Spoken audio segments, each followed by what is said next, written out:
This might help, Forsen. Hey, this is Vu, and this is 3 reasons you still suck at CSGO. Or, no, that's 4 reasons. 4 reasons you still suck at CSGO. First off, you're holding bad angles, or you're holding them wrong. I see most people, they go to an angle and they hold it static, waiting for someone to come out from the angle. That's fine in some situations. However, in a lot of spots, what you want to be doing is peek unpeaking. And that means rather than holding the angle permanently, you're unpeaking, waiting a few seconds, and re-peaking afterwards. And the goal is to make sure that if someone comes to clear the angle, they don't see you, they move on to the next one, and you peek out and catch them in the side. Alternatively, when you're on that T side, you want to make sure that you're playing against that. So when you clear an angle, don't immediately move away What's your from rank, it. bro? You can hold it for a second. And it does end up eventually What's your becoming rank? a bit of a mind game there, but you want to make sure that you're not allowing that free peeker's advantage from your opponents if you can at all help it in spots where you don't have some other advantage. If you're opping, if you're using a scoped gun, that's totally fine.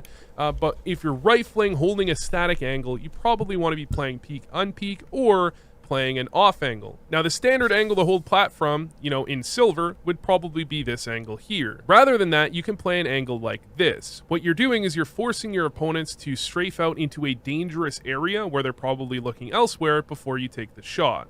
Now, there are, positives and negatives to off angles. They can, especially if you're in an off angle in the open, like over here, you're only going to be able to get 1 kill potentially and get traded. However, if you're in an off angle like this, where you're just playing slightly off, you're deviating from the expected path, you're going to catch your opponents off guard, and there's not too many downsides, other than your teammate at car getting shot back and raging at you, and then he vote kicks you, and then you lose the game, you lose your elo, and you lose your house. Ooh, let's get out of that spiral and into your movement isn't helping.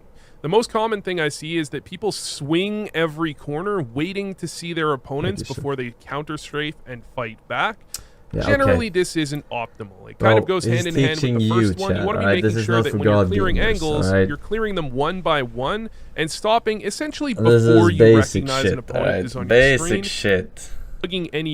Unless you're at a range close enough, well, like this wall here, that you can spray them down. If you got a lurk kill with an op and T-spawn on the rotators off of that entry frag. Not every kill is created equal, and you need to understand that when you're trying to carry your team. So rather than being that opper that's in every low rank pug where you're just holding mid doors the entire round and making rotates hard for your opponents, again, that's not a terrible idea, especially if your team is taking the sites effectively. Shutting down rotates can be effective in itself.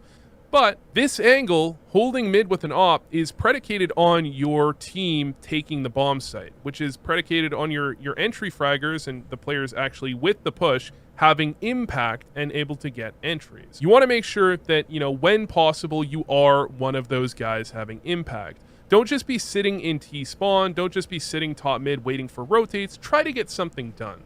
That doesn't mean rush into an area and, try and hope that you can entry on both players, but make sure that you're taking engagements that matter, and especially if you do get an impactful kill, use that to your advantage and pounce and make it impactful. For example, if you're over here towards B and your teammates are fighting a player in middle and you know that they're playing a 3-1-1 because you should always be playing a 3-1-1 on Dust 2, and you get this kill on the player in B, rather than getting that kill and running away, a lot of the time it may be more beneficial to get that kill and,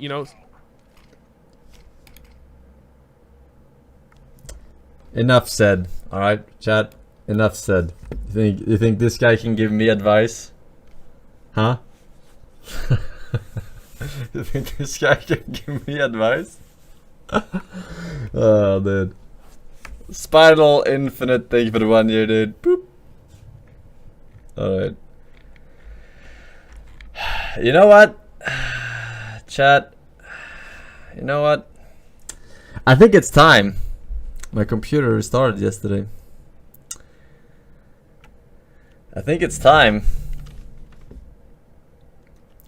It's time for some Valor for ants. Some placement matches, boys.